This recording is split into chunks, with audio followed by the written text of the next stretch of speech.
Be talking about is being able to create conversations with what? With money market.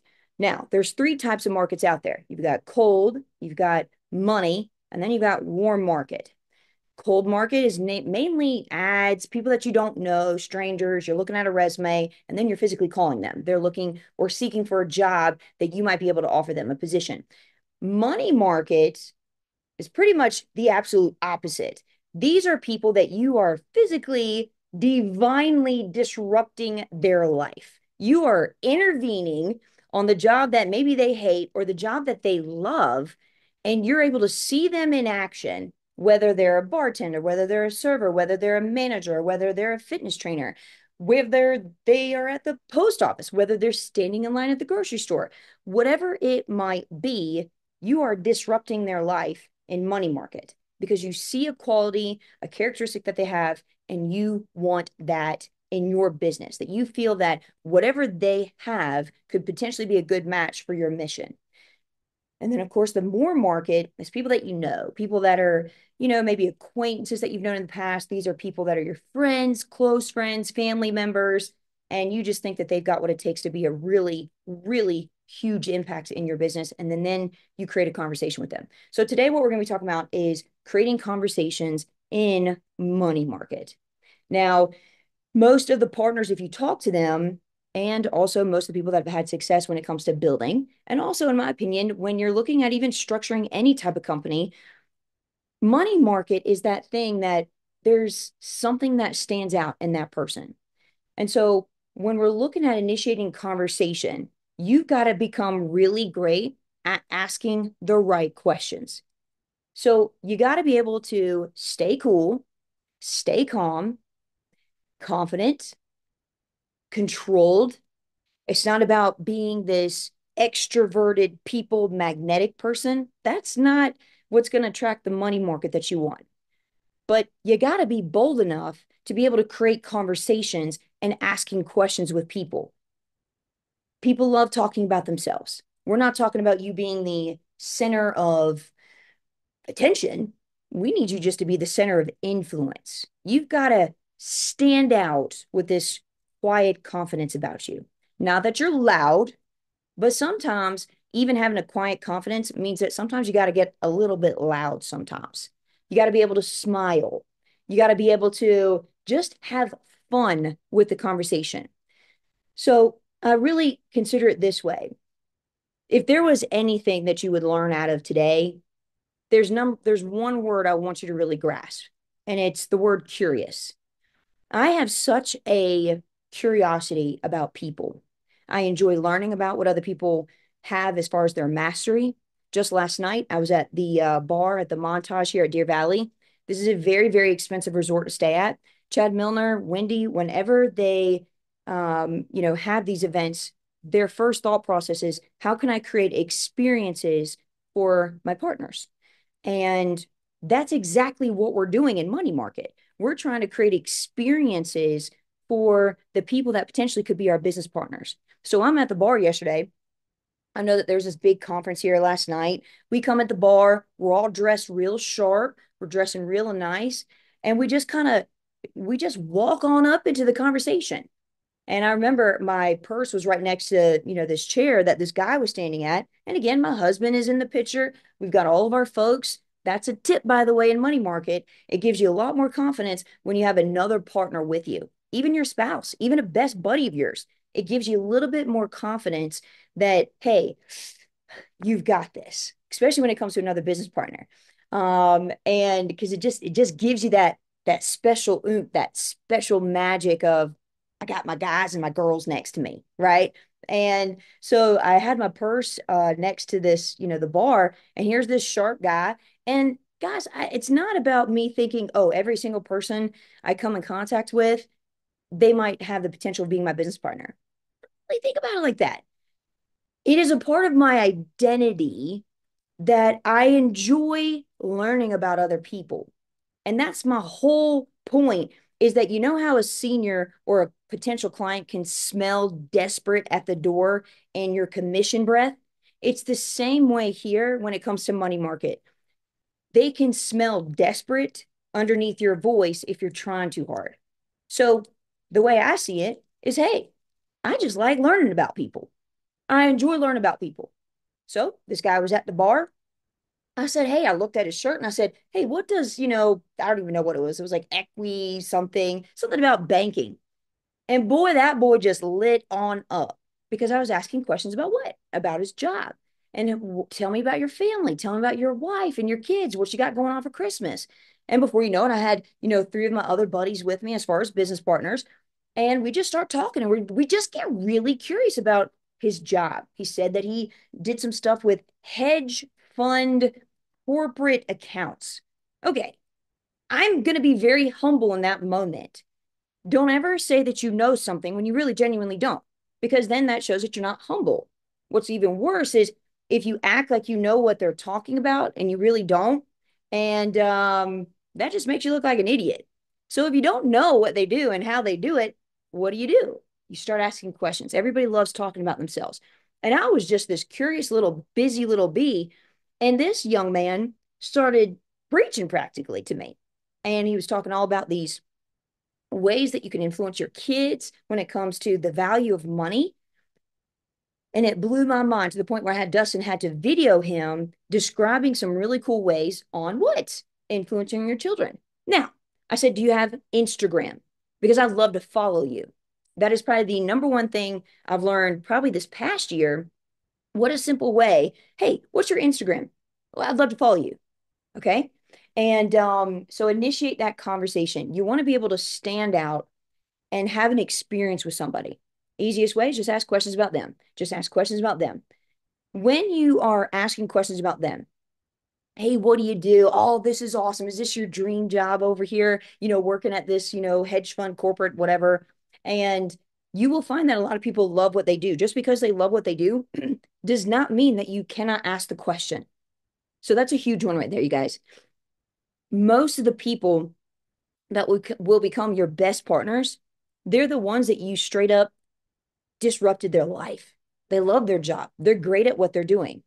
But it's up to you to find their pain points while you're creating this conversation, you're creating this connection. And your goal is to find their pain point and then to connect them to what? To the right connection. So, in other words, find out what their pain is, their problems. Your job is to be the connector in this point. I know that I want to say it was, I want to say it was, I don't know if it was Atomic Habits by James Clear or if it was, yep, it wasn't that. It was The Tipping Point. And I can't remember who the author was, but it's in the book, The Tipping Point. There's legit about 3 pages of this. It's called How to Be a Connector. I studied those 3 pages. I wrote so many darn notes about those pages because I wanted to learn how I could connect people to the world. That's what you're doing in money market is you're connecting people to the world. And you might say to yourself, well, actually, I don't understand what that means. Okay. So people come to me a lot of times. And let's say if somebody was talking to me and they were trying to find out about what I do and who I am, they're going to come to find out that I know a lot of people in my city. I know a lot of people when it comes to, oh, you need a financial advisor? Cool, I got you this. You need a tax advisor? Okay, cool, I got you this. Oh, you need help with this? Oh, dude, I've got a connection there. You're just connecting people. And then what you're doing is you're now elevating the value of yourself. It's like being an expert, is it not? So when I was talking to this guy at the bar, the connections that this guy had were pretty impressive. So again, your goal is to try and find what their pain point is. Discover, hey, do they like their job? If they do like their job, do they see themselves there in the next 5 years? And you just keep asking questions and asking questions.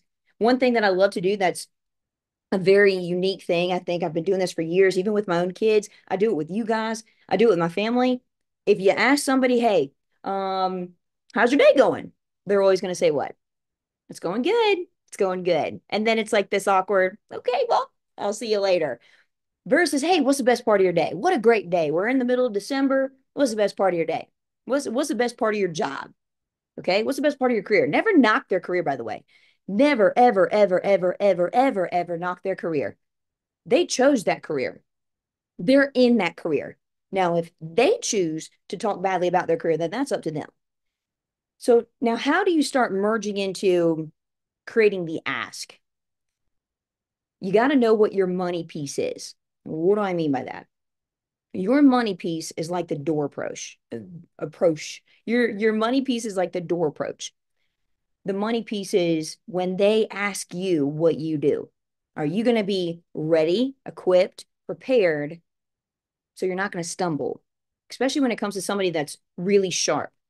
Your goal is not so much to go after, it's not, gosh, I hate saying the word, the low hanging fruit. You want to go after the fruit that challenges you, where your heart starts to beat a little bit and you're like, I don't know, I don't know. And when you do it enough, you start to realize that everybody's just a human. You start to realize that what were you so afraid of? And then when you realize that what you have is genuinely, in my opinion, one of the most incredible careers on the entire planet.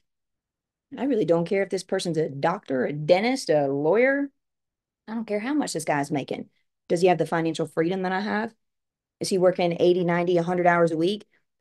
One thing is we had um, Steve Weber. He's the national rep for, so in other words, like he's the boss rep of all the reps for Transamerica.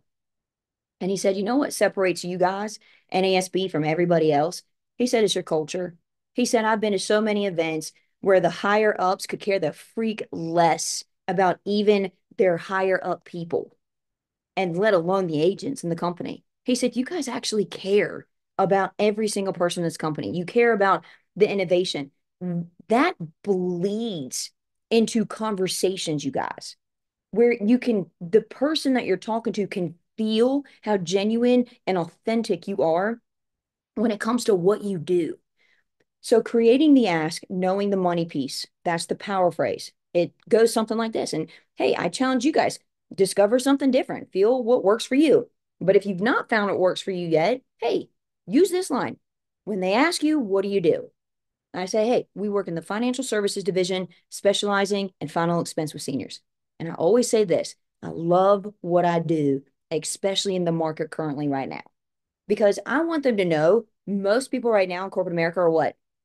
They're hating their life. They're hating their jobs. They're not getting promoted. It's been 5 years since they got a $5 extra promotion per hour. And it's like, man, for you just to even say the words of, gosh, I love what I do, especially in a market currently right now. Whoo, boy, are we positioned. Whoo, man, what a year it's been. And you're excited about it. And you got to be, it's got to be real and authentic. And it's going to come off, it's got to come off real. It's like the door approach. Remember how we told you in the very beginning? You had to practice the door approach over and over and over and over and over and over and over again. Okay. So I would be in the mirror when I was a new builder and I was like, yep, we work in the financial services division, specializing in final expense with seniors. I love what I do. Oh my gosh, it's so exciting. Boom. I work in the financial services division, specializing in final expense with seniors over and over and over and over and over and over. And also, I didn't have to show up today to this Zoom at 6 o'clock in the morning. Shoot, man, I could have been in my workout gear because I'll be working out at the gym here in just a few minutes. So, in other words, check this out. Show up looking sharp. Show up looking sharp. One rule that Craig Harvey always taught me is that when you're going to a national conference, to all you leaders, dress a step up than what you think other people are going to dress. Just a little bit up. Why? Because it keeps you on that cutting edge. It makes you feel sharp. It makes you feel bold.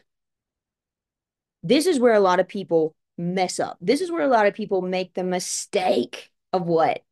Throwing up on them. Don't.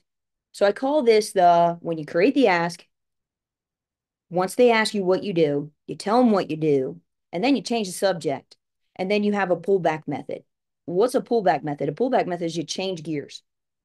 And what you do is it's like you're almost challenging them to earn what you're about to say and keep saying next as to whether or not they can qualify. In my opinion, hey, maybe this person really could be the person I'm looking for that could be on the front line, or maybe go down in depth and would really be a great match for this manager.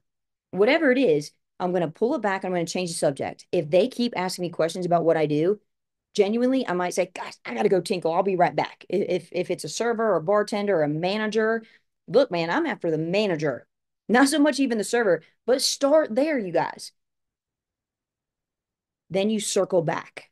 So again, you create the ask. Hey, what do you do? You better know your money piece line. And then you change the subject, pull it back a little bit, challenge them to earn it because you don't want to throw up on them. If you keep talking all about what you do, blah, blah, blah, blah, blah, blah, blah, blah, you're going to now look desperate, aren't you? Okay.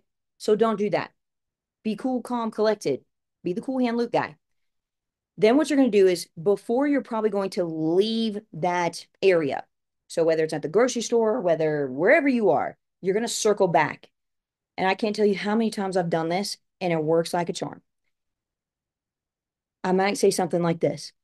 Gosh, I've just got to tell you. I know that you asked me earlier about what I did. I told you earlier that I work in the financial services division, specializing in final expense with seniors.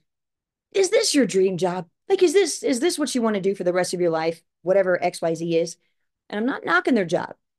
Then they're going to tell me, like, I really don't see myself here for the next 5 years. I really don't see myself over the next year. But the majority of them say, guess what they say?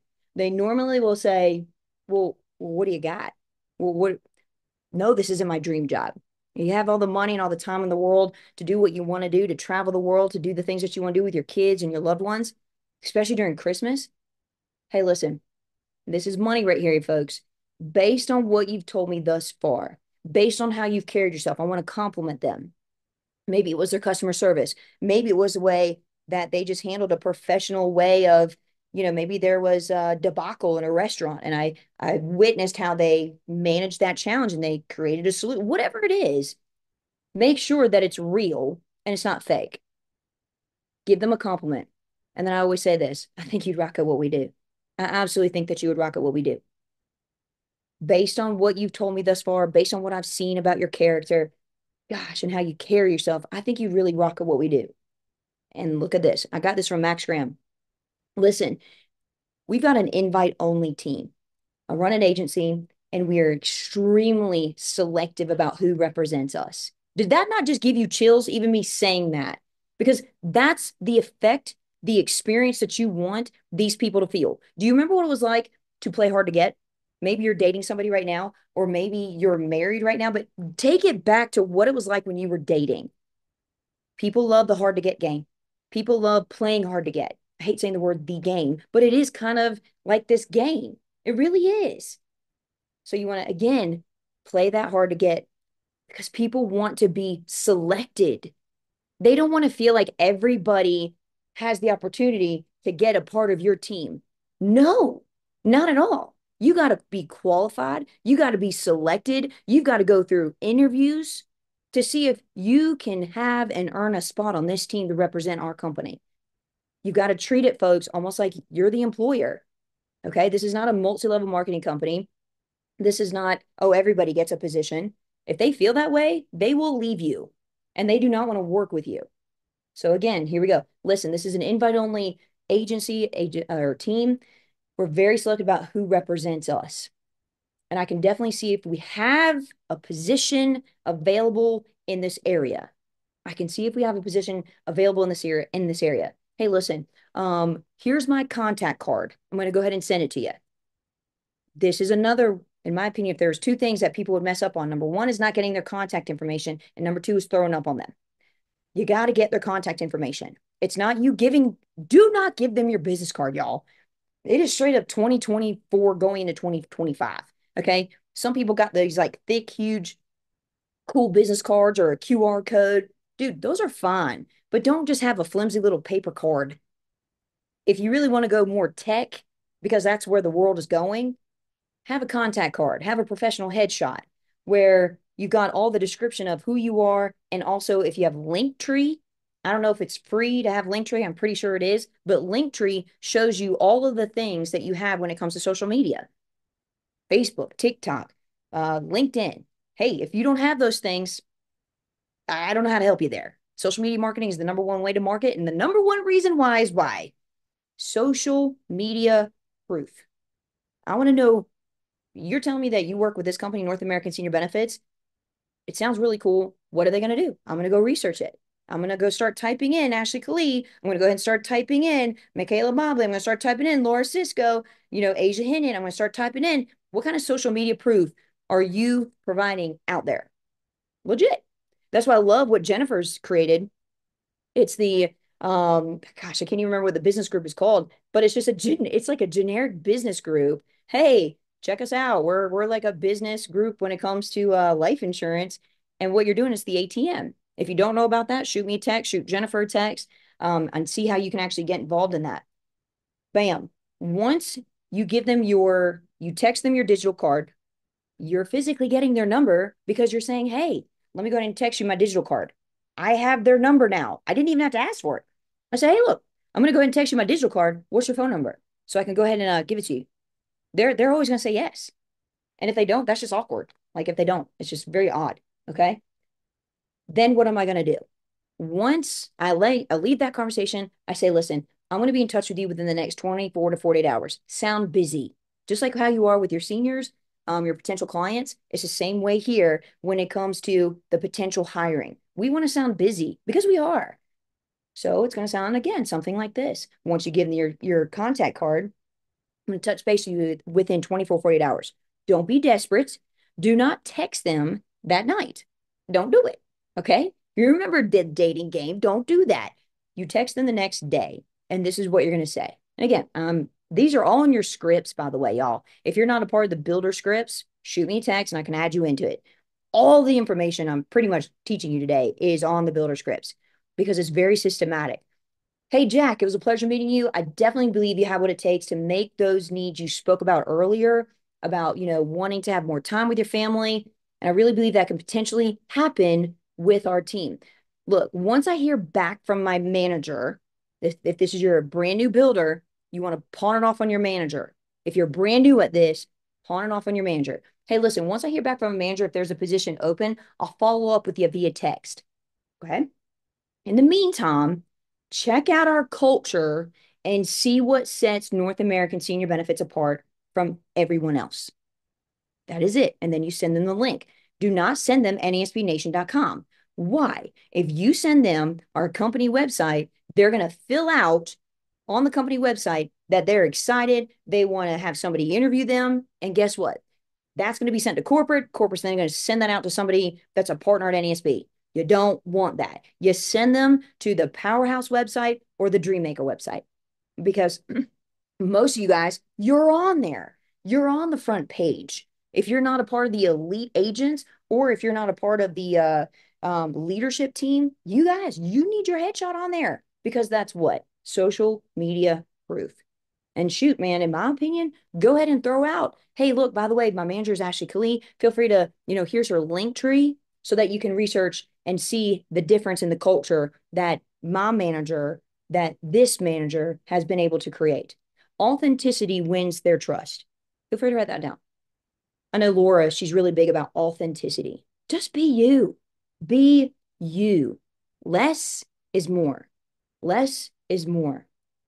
So again, once you figure out, you create the ask, you pull it back, you circle back. And once you do that, you're getting that digital card into their hands where now they're curious. And guess what? Bam. What you've now started is now you're merging to another level of going into the interview. And how do you do that? Well, that's for another time. But let's kind of talk a little bit about, let's see here. Bear with me one second. Da, da, da, da, da, da, da, da, da, da.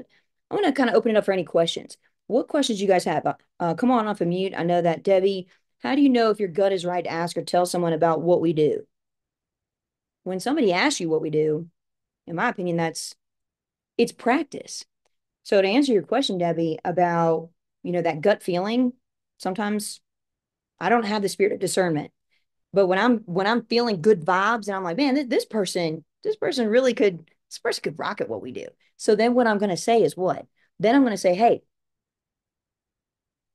if they ask me what I do, I'm going to tell them what we do. But if there is something that is a red flag, I'm going to follow my gut. Genuinely, I'm going to follow my gut on that. You definitely always want to follow your gut instinct.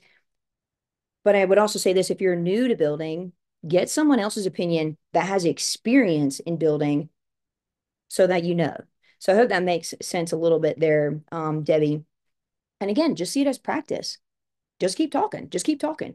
Create the conversation, create the ask questions, ask the right questions. Make sure that you have a quiet confidence, you're standing boldly out. So what are the questions you guys have? I want to hear it. Let's hear it. What are the questions you guys have? While you guys are thinking of your questions, I want you guys to also understand this. You will never maximize your influence being misunderstood.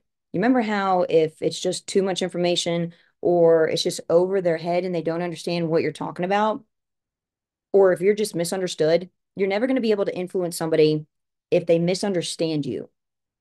You need to learn to slow down so that they can understand you so you can be understood, if that makes sense. And I think that's why we don't throw up on them. We give them just enough bait to really see, like, oh, okay, can this person, follow what I'm telling them to do and go research our culture? I don't say research our company, I say research our culture. Okay. So I don't have any questions at the moment. I'm trying to be a sponge. I love it, Jessica Ham. All right. What book are you currently reading? It's actually Buy Back Time by Dan Martell. One thing that a lot of people keep asking me is how do you balance being a business owner, being a mom, being a wife, being the philanthropist, being a founder of a nonprofit charity, and buying back my time doing the things that I love to do so that I'm not stressed out at partner. I think is this whole year is one thing that I've been really challenging myself to do is delegate or take off my plate the things that I don't enjoy doing or pay somebody else to do that job. That's why I have three assistants so that I can do the things I love to do. I love doing this. I love being able to sow seeds of impact into you guys so that you can go out into the world and you can show the best version of you so that you can create stories of impact. I mean, that sets my soul on fire big time. So, what other questions do you guys have? So, Andrew, that's a Dan Martell. He's a coach that I've been actually working with, and I really enjoy working with him a lot. He's a big strategist, and again, it's just I want to learn more. I'm very curious. Again, that one word, if there was anything that you could take away from today, is step out and be curious. Step out and be curious. That's it. So, folks, I know it's 8:30 your way. Let's make it a great day, and I'll see you guys on the 9 o'clock call. Or sorry, 8:30 call. Y'all take care.